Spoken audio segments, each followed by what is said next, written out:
por um gerente que falou mal de você, que falou que você está devendo, sim ou não? Claro que sim, cara. Então o grande problema é a segurança. Fechou? Então nesse sentido, o que a gente entende? O banco digital, ele veio para destruir. E é crime ter banco digital no Brasil? Não. E quando chegou, tinha algum problema? Nenhum. Só que aí começou a criar legislação para isso, não é?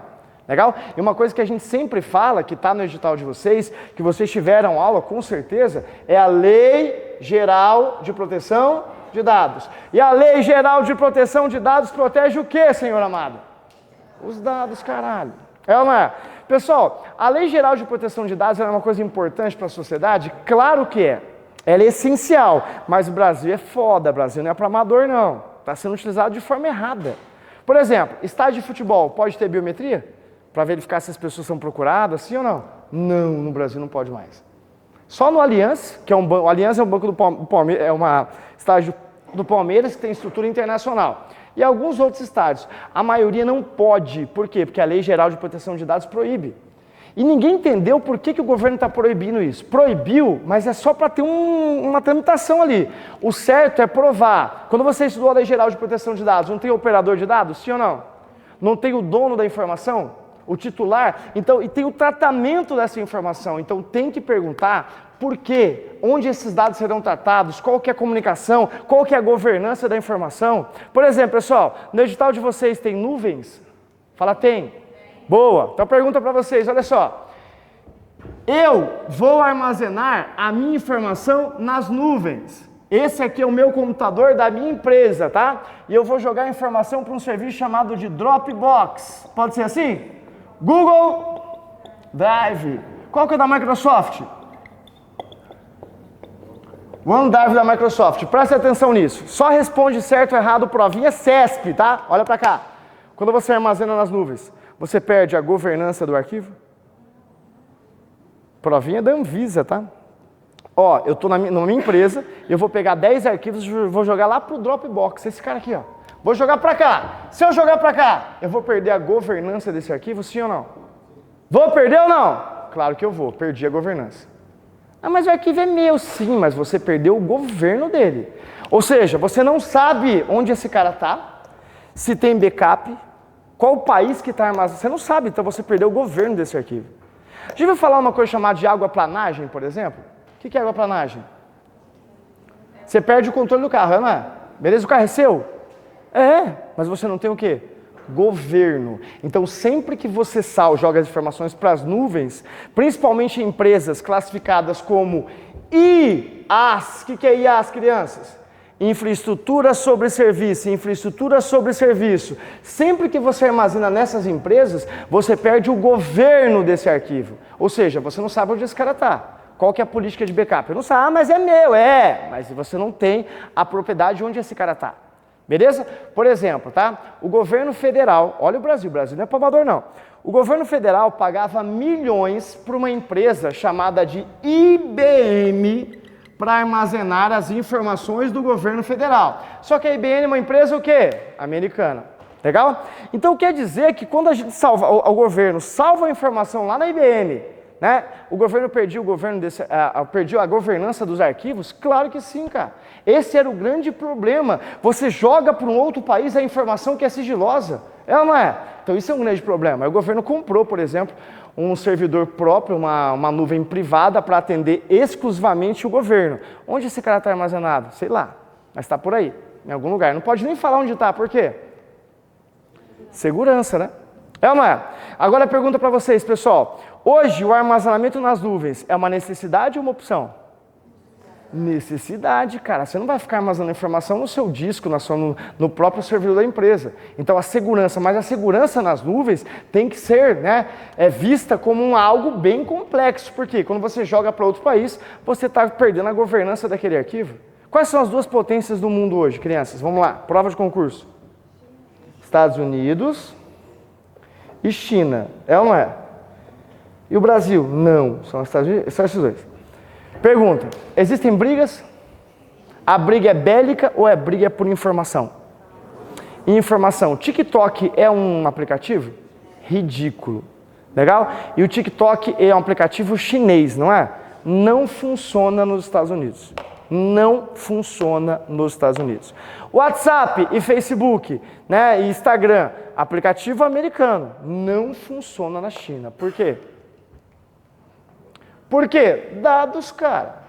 Imagine quantos americanos iam ter o TikTok. Então o governo chinês ia ter informação sobre o cidadão americano. Isso é muito ruim para o país, principalmente quando vive numa briga eterna de informação. Beleza? Então hoje, só para a gente entender, a informação ela tem importância ou é apenas uma coisa que não tem tanta relevância para a nossa sociedade? Relevância absurda. Informação é vida. Quem tem informação está na frente de todo mundo. É ou não é? E qual a diferença para a sua prova? Entre dados, informação, conhecimento e uma coisa chamada de inteligência. 4 palavrinhas, tá? Vai cair na prova, com certeza absoluta. Dados, informação, conhecimento e inteligência. Sempre cai isso na prova. Na minha época, sei lá, de faculdade, era só dados e informação. Dados e informação. Hoje tem mais palavras, conhecimento, inteligência, sabedoria, mas o conhecimento é muito maneiro de você entender, porque é aquela questão clássica em prova 2024. Olha para cá, pessoas, vamos lá. Dados, matéria-prima, tá? Por exemplo, 4 vezes 4. Dados, né? É uma. 16 é uma informação. O conhecimento é a parte humana envolvida. O conhecimento, o que eu vou fazer com esse 16? Só você sabe. É o conhecimento. E você tem que fazer isso com inteligência. Vamos dar um exemplo mais simples? Quando você passar no seu concurso público, você vai assumir o cargo, massa. Aí você vai trabalhar um mês, maneiro. Aí você entra no site da Caixa e coloca login e senha, porque um mês você vai ganhar o seu salário, não é isso? Um mês você entra no site da Caixa e coloca login e senha. O que você introduziu no site do banco? Dados. Aí você chega à informação. Qual que é a informação? É aquele saldo, seu salário caiu. Pá! Aí você vem o conhecimento. Conhecimento é a parte humana envolvida. Você vai pensar o quê? Mano, o que eu vou fazer com tanto dinheiro? É ou não é? Agora é o conhecimento. Beleza? Olha só, conhecimento é a parte humana envolvida. O que eu vou fazer com tanto dinheiro? Aí você fala, eu tenho que investir. Maneiro. Você sabe que você tem que investir. Beleza? Aí você vai lá e investe em uma empresa na Ucrânia. Faltou o que para você, filho? Inteligência. É ou não é? Aí você vai lá e investe em uma moeda virtual chamada de Cardano. Faltou o que para você? Inteligência. É ou não é? Pessoal, moedas virtuais hoje é um bom investimento? Nossa, é um investimento do caralho. Acho que é o melhor investimento que eu fiz na minha vida. É ou não é? Hoje, por exemplo, se você comprasse em 2009 um Bitcoin que estava R$1, sabe quanto você teria hoje? 354 milhões de reais na sua conta. Legal? Ainda bem que eu comecei lá cedo. Quanto que eu tenho hoje? Nada, porque eu vendi tudo depois. Caralho, velho. Cara, pessoal, por que hoje a gente fala de moedas virtuais? Por quê? Porque moeda virtual é o futuro. Não é nem o futuro, é o presente, né? Qual que é a maior moeda virtual? É a melhor? Bitcoin. Tem outras? Tem, vocês já estudaram. Só que as moedas virtuais, elas vão crescendo e vão diminuindo conforme a estrutura daquilo que você acredita. É uma questão de crença. Só o simples fato de você saber o que é um Bitcoin já gera valor. É ou não é verdade? Beleza? Por exemplo, tá? Tudo que a gente acredita tem valor. Acredita tem valor. Legal? Deixa eu fazer uma perguntinha para vocês. Eu vou pegar uma nota de R$100 aqui, ainda existe, uma nota de R$100, e vou pegar uma latinha de Monster vazia. O que tem mais valor físico? A latinha. Por que a latinha tem mais valor físico? É alumínio, cara. Você pode soldar, você pode usar para outras, aproveitar, um monte de coisa. Agora, o que vale aquela nota de R$100? Nada, aquilo é um papel que não serve para nada. Mas por que você vai na nota de R$100? Porque você compra 10 latinhas daquela. Por quê? Porque a gente acredita naquilo, é uma questão de crença, é ou não é? O valor da moeda que vocês aprenderam é um valor de crença. Por exemplo, a nossa moeda, né, real é forte? Sim ou não? Forte pra caralho, velho. Pessoal, quanto é que tá quantos reais está $1? Quanto? 5,16, né? É bom? Claro que é. O real começou quando? Em 94, cara. Pessoal, de 94 para cá, o real continua sendo uma moeda forte, uma moeda muito bem estruturada. A nossa moeda é muito forte, muito boa, né? Se alguém já foi no Paraguai? Você vai lá no Paraguai comprar alguma coisa. Quanto é que tá isso aqui? 45.989.000 Guarani. Caralho, velho. Então a inflação é muito grande. Na época que você, na época dos seus pais, avós, tinha cruzado novo. As pessoas ficavam no supermercado assim, não, mudou o preço. A inflação é um absurdo. É ou não é? Por que a inflação é um absurdo? Porque a moeda não era forte, não existia crença naquilo. Hoje o mundo inteiro acredita no Brasil. Só para você ter uma ideia, pessoas, quem que é o país que mais investe no Brasil hoje? A China. A China está comprando tudo no Brasil, tudo. Eles acreditam. Por que eles sabem que o Brasil tem uma ideia futura? Por quê? Porque eles estudam moedas, estudam mineração de dados. O TikTok, o brasileiro é o que mais consome o inferno do TikTok. Então ele sabe quem é você, o que você vai fazer, quem é a sua família, o que você tem vontade de fazer e não tem coragem, ele sabe tudo. Então ele sabe onde investir. Então hoje a mineração de dados é essencial na utilização da empresa, do governo, na mineração e assim vai. Por exemplo, pessoal, lembra de uma coisa chamada de Zika vírus? Sim ou não? Cara, a CEO do Google, na época, chegou na presidente, que era a Dilma na época, falou, Dilma, olha só, chega aqui. Esse aqui é o mapa do Brasil, né, Dilma? Ah, esse aqui, tá. Aqui nessa região vai acontecer alguma coisa, né? Daqui 2, 3 meses vai foder a parada. O que é isso? Não sei, a gente tem que ter um movimento aqui. Em 1 mês estourou o Zika vírus. Espera aí, como que o Google sabia disso? Como que o Google sabia que em pouco tempo ia estourar alguma coisa relacionada à saúde lá na região norte, nordeste? Como que ele sabia disso? Simples, cara. Quando você passa mal, você faz o quê? Pesquisa, é ou não é? Então a mineração de dados, ela prevê, por isso que a ciência de dados é um dos assuntos mais importantes da sua prova, porque ela análise, é uma função, e essa análise de dados ela pode ser de 4 tipos, tá? Olha a análise de dados da sua prova. A análise de dados, ela pode ser o quê? Descritiva. Ela pode ser preditiva, vou mandar isso aqui tudo para vocês, relaxa.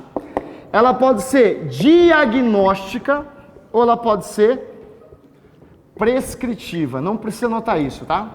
A análise de dados, ela pode ser descritiva, preditiva, diagnóstica e prescritiva. E é muito simples você lembrar disso na sua prova. Ciência de dados. Como assim descritiva? Galera, hoje a tecnologia consegue descrever em tempo real o que está acontecendo, sim ou não?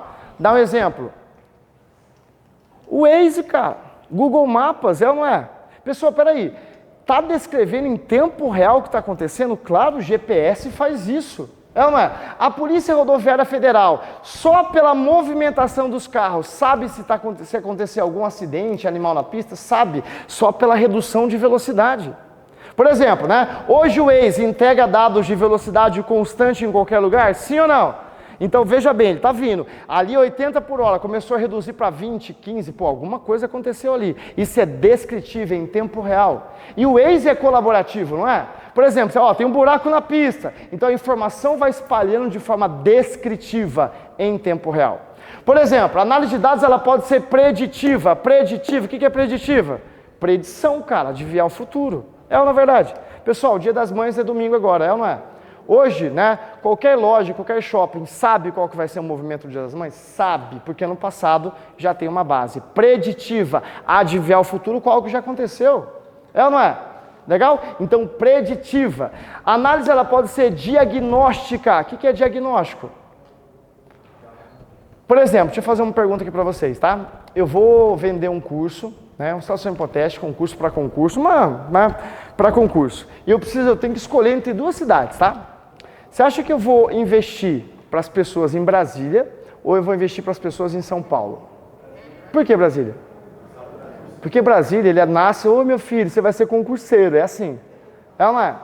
Então, cara, existe um diagnóstico para isso. O que levaria uma pessoa a fazer concurso público? Nascer em Brasília já é uma coisa lá em cima. É ou não é? Alguém já foi em São Paulo, jovens? São Paulo, ninguém sabe de concurso, cara. As pessoas, elas querem o quê? Trabalhar, é um perfil diferente, né? Então, nesse caso, a análise diagnóstica, ela vai ter um diagnóstico que levaria uma pessoa a fazer isso. Sabe quem usa muito diagnóstico? Detetive. Detetive da Polícia Civil, da Polícia Federal, que é um investigador, né? Legal? Esse cara, ele vai pegar alguém, o suspeito, o que levaria essa pessoa a cometer aquele crime? Isso é diagnóstico. E a gente sempre relaciona diagnóstico a médico, não é na verdade? Mas o que levaria a uma pessoa a ter determinada doença? O que levaria a isso, né? Por exemplo, pessoal, hoje a análise de dados é vida, né? E existem empresas, né, que são empresas fodarásticas no mundo, chamado de indústria farmacêutica. Falando isso, meu amigo, esses caras, eles são assim fantásticos. E hoje qual é o remédio mais fodarástico e mais vendido no Brasil? Fora aquele de emagrecer, segundo, qual que é? Venvance.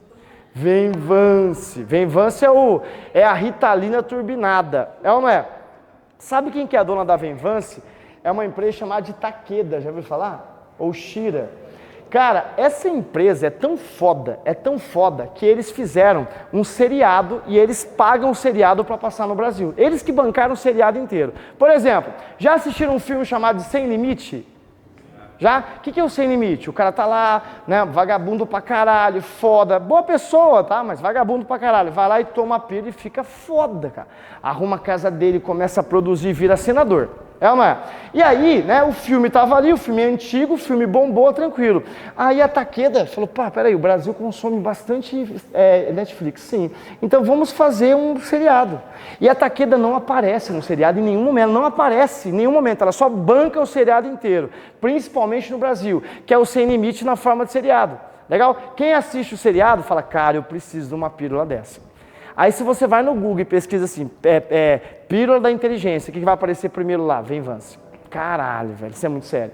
E o Venvance, pessoal, ele tem fator de vício 70 vezes maior que a cocaína, só para você ter uma ideia, né? Então, mas nesse caso, as pessoas estão comprando aí. Vamos julgar aqui quem está aqui com o Venvance. Pode abrir a bolsinha lá, vamos deixar aqui em cima, tá? Deus do céu! Então, olha só, crianças, né?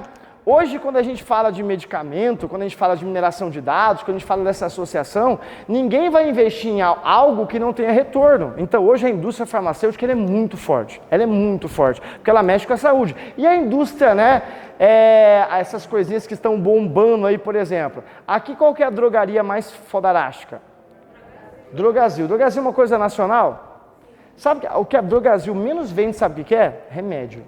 Beleza? Ela vende sorvete, bala, só que ela está vendendo o quê? Muito cosmético. Pra caralho, velho. Então hoje, por exemplo, olha como tem a mineração de dados. Olha como a mineração de dados é muito importante. Jovem, quando você vai em um lugar, você vai comprar algo, você vai gastar. É ou não é verdade? E a farmácia é um lugar para você comprar remédio. É ou não é? Só que ela lucra muito menos com remédio.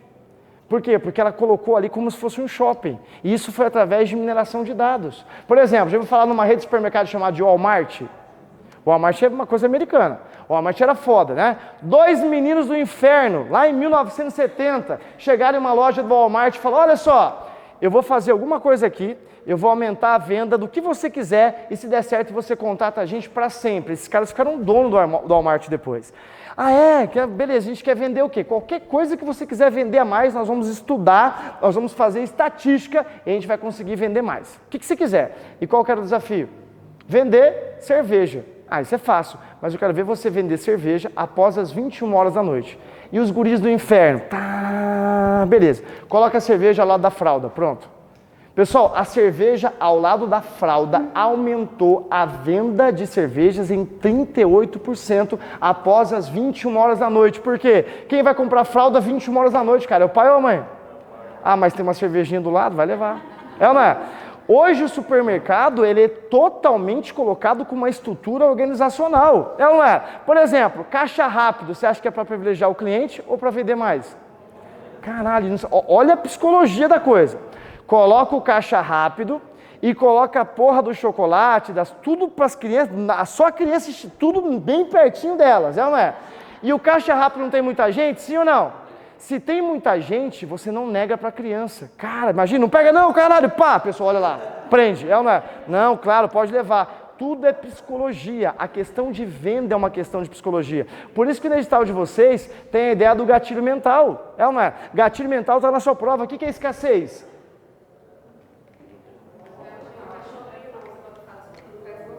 Olha só, pessoal, amanhã nós temos o aluno, só que só tem uma vaga, só amanhã, só falta você. Meu Deus, cara, você vai comprar, é ou não é verdade? A urgência é só até 22 horas. Passou disso, a vida nunca vai fluir. Caralho, velho. Então hoje, pessoal, o gatilho mental é importante para a Caixa Econômica Federal? Claro, a Caixa Econômica quer vender o quê? Seguro, quer vender associação, quer vender investimento, quer vender tudo. Então nesse sentido, qual que é a informação que a gente chega? Que a análise de dados ela pode ser descritiva, preditiva, adivinhar o futuro, diagnóstica. O que é diagnóstica? Pô, o que levaria essa pessoa a fazer isso? Né? E ela pode ser também prescritiva. Eu vou prescrever aquilo que você precisa. Por exemplo, quando você chega no médico e fala assim, eu estou com cachumba, o que ele fala para você? Toma aqui o medicamento, acabou. Isso é prescrever. Com base no que já aconteceu, que já deu certo, ele vai prescrever. É igual, por exemplo, quando vocês estudaram na aula de informática sobre antivírus. É ou não é? O antivírus, pessoal, isso aqui está em qual tópico do edital? Informática e compliance, tá? Nos dois, aparecendo os dois da mesma forma. A pergunta é, o antivírus tem de 2 tipos, quais são? Antivírus de primeira geração e antivírus de segunda geração. As bancas adoram isso. O que é o antivírus de primeira geração? Ó, quando você usa a lógica, você erra essa questão, tá? Quando você usa a lógica, você erra a questão. Vou perguntar para vocês e você responde. Não precisa anotar nada, tá? Vou disponibilizar o material completo para vocês. Crianças, erra, pode errar com o tempo, mas tenta acertar, tá? Vamos lá? Qual antivírus é mais eficiente? O de primeira ou de segunda geração? Qual antivírus é mais eficiente? O de primeira ou de segunda geração? Segunda, tá errado, é o de primeira. Olha, cara, se a gente usar a lógica, a gente erra isso.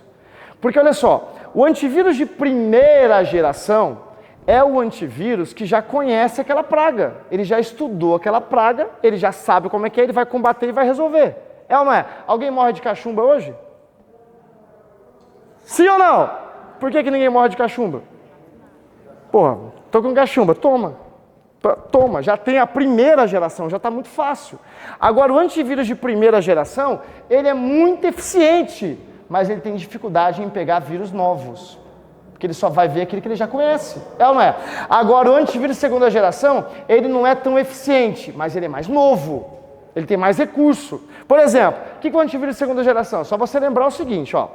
Quando saiu o coronavírus, pessoal, tinha vacina? Não tinha primeira geração. Então, como que a gente tentava combater isso? Por segunda geração. O que é segunda geração? Por heurística. O que a palavra heurística quer dizer? Comportamento. Olha só, a polícia militar parou alguém na esquina, porque ele fez uma conversão errada. Quer dizer que ele bebeu? Não. Quer dizer que ele é menor? Não. Quer dizer que ele não tem carteira? Não. Mas por comportamento, por heurística, eu vou parar o cara. Então, o antivírus de segunda geração, ele não conhece aquela praga, mas por comportamento estranho, ele tenta agir, ele tenta ajudar. Então, quando surgiu o coronavírus, tinha antivírus de primeira geração? Não, mas a gente tentou combater com segunda geração. Como? Cloroquina. Minha avó falava assim, quibe cru, e é isso que ela falava, e é açúcar, toma açúcar. Isso poderia ter dado certo em algum momento da vida, sim ou não? Poderia. Então, o antivírus de segunda geração, ele vai por heurística, por comportamento, e quando ele não consegue ajudar, ele coloca o arquivo em quarentena. O que é quarentena? Isola o cara, é ou não é? Imagina o seguinte, fazer uma situação, uma analogia aqui, tá? Imagina que você pega um vírus hoje agora, do concurseiro muito louco. Aí você começa a bater na cabeça, fazer questões, fica doido, né? Pessoal, você chega em casa, o que a família vai falar? Hospital. Aí você chega no hospital, olha pro médico, fazer questões. Cara, existe vacina para isso? Então não existe primeira geração. Aí ele fala assim, né? Bicho, isola esse cara. Vai que ele passa isso para alguém, isolou. Aí você tá lá, fazer questões. E tem uma técnica de enfermagem que esqueceu um negocinho de questões de prova lá na sala que você está isolado. Fazer questões. Ó, e te curou. Quando chegar o outro lá fazer, que é só, leva as questões. É ou não é? Então, isso é heurística, é comportamento. Então, o que é mais eficiente? Primeira ou segunda geração? Primeira. Mas quem tem mais recursos? Segunda, porque ele vai por comportamento, ele ajuda. Pegou a ideia? Só que o segunda geração, ele erra, cara. E quando ele erra, tem 2 erros em prova de concurso. Quais são? Falso positivo e falso negativo. É ou não é? O que é falso positivo? O antivírus falso positivo. Como que ele erra? É vírus, deleta. E deleta tudo. E não era só a sua monografia. Fudeu. mas ele deletou. Isso é o falso positivo. E o que é o falso negativo? Não é não, tranquilo, deixa entrar. E era um vírus. Ele engana, tá? Existiu falso positivo e falso negativo na época do coronavírus? Sim ou não? É o erro, porque não tinha vacina, vai errar, é normal. Beleza? Então para pensar, pessoal. Hoje a análise prescritiva está ligado a algo que já deu certo. Então a análise de dados vai te ajudar nesse sentido. Beleza? Por isso que a ciência de dados é algo importantíssimo para a sua prova. E quando a gente fala de ciência de dados, você vai lembrar de tecnologia, né, cara? É ou não é? Sempre tecnologia. Pessoal, deixa eu fazer uma pergunta para você. A educação à distância ela evoluiu? Sério? E hoje a educação à distância é uma realidade? Sim ou não? Educação à distância precisa de internet? Sim ou não? Claro que não. Caralho. Pessoal, a educação à distância, ela tem 6 gerações. A primeira geração de educação à distância, ela começou no século passado, cara. A primeira geração de educação à distância era o ensino por correspondência, mano, velho. Ninguém nunca estudou por correspondência, não? Ninguém nunca estudou por uma enciclopédia chamada de Barça. Já viram isso? Mas peraí, cadê o professor? Está em outro mundo. Não é? Mas você estudava à distância. Então a primeira geração da educação à distância é por correspondência. Não tem internet, mas tem tecnologia, tá? E tecnologia não quer dizer internet. Livro é tecnologia. Cadeira é tecnologia? Isso aqui é tecnologia? Claro que é. É igual os bocós falam assim, né? A gente está fazendo um projeto de lei lá em Brasília. Mano, velho. Tem, né, alguns parlamentares que deveria, sei lá, pede para sair, filhote. Caralho, uma mais anta que o outro, né?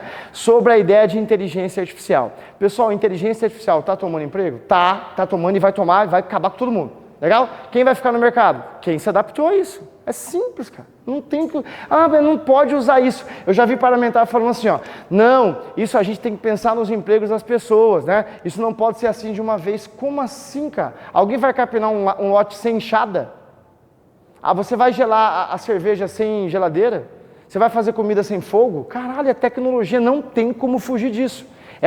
Só tem que pensar como isso vai ser regulamentado. Por isso que tem uma coisa, tanto no edital da Caixa como no edital do CNU, sobre a transparência da inteligência artificial, que a gente vai ver isso bastante hoje em detalhes. A pergunta é, a primeira geração de educação à distância não tem internet, mas ela existe, ensino por correspondência. A segunda geração, essa eu participei, hein, cara? Puta que pariu. A segunda geração era o ensino por televisão ou rádio. Telecurso 2000, meu Deus, cara. Minha avó me acordava às 5 horas da manhã, acorda, aula de ciência, caralho. É ou não é? Então o Telecurso 2000 é uma forma de educação à distância? Claro que sim, mas é via televisão, via rádio. Lá em Campo Grande, né, que é a minha cidade, tinha uma Rádio Educação Rural Militar da ZYI 387. Era loucura aquilo. Então ensino por rádio, ensino por televisão. A terceira geração também acompanhei. Não tinha internet não, tá? Mas a terceira geração já tinha mais tecnologia ainda. É quando você comprava um curso de inglês que ele vinha acompanhado de um CD. Lembra antigamente que existia uma coisa chamada de CD? Era assim, ó. Era assim, aí tinha uma bolinha aqui, beleza? E aí você colocava esse CD no computador ou para tocar uma música. Lembra disso? Tinha CD, existia CD. Aí evoluiu, foi uma coisa chamada de DVD. Lembra disso? Vocês são dessa época? Sim? DVD antigo pra caralho, não é? Aí, nessa ideia, você comprava um material didático acompanhado de uma tecnologia multimídia, que era uma fita, era um CD, algo assim. Legal? A quarta geração, aí foi a internet, tá? Internet.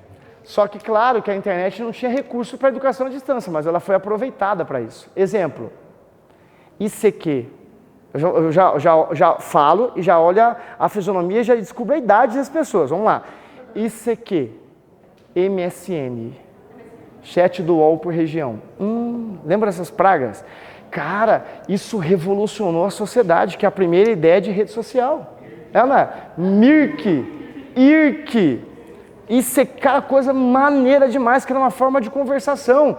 Pessoal, a primeira forma de rede social que o brasileiro conheceu foi essa ideia do IRC, do Mirk, do ICQ, né, do MSN. MSN era do inferno. Você viu que o WhatsApp vai fazer uma coisa igual ao MSN? Quando você mandar uma mensagem para alguém e a pessoa não responder, você vai tremer o celular da pessoa, mano. Caralho, mano. Aí vai virar um inferno na sua vida mesmo, tá? Mas veja bem, crianças, olha só. Por isso que eu falo para vocês que a rede social revolucionou a sociedade, por quê? Porque ela trouxe uma nova forma de viver, uma nova forma de comunicação, uma nova forma de comércio. Então, a quarta geração da educação à distância, a gente não tinha internet, mas a internet era aproveitada, os professores aproveitavam essas plataformas para ensinar. Agora, a quinta geração, aí é foda, aí é já feita para a educação à distância. Exemplo, Google Sala de Aula, já ouviram falar nisso? Exemplo, Moodle. Eu falo no Moodle, cara, plataforma pronta para educação à distância. Eu já escutei assim, professor, o Google Sala de Aula faz o quê? Eu falei, faz uma sala de aula, inferno. É ou não é? Mas dá para fazer igual uma sala presencial? Sim ou não? Então, o ensino presencial não é mais opção, é necessidade.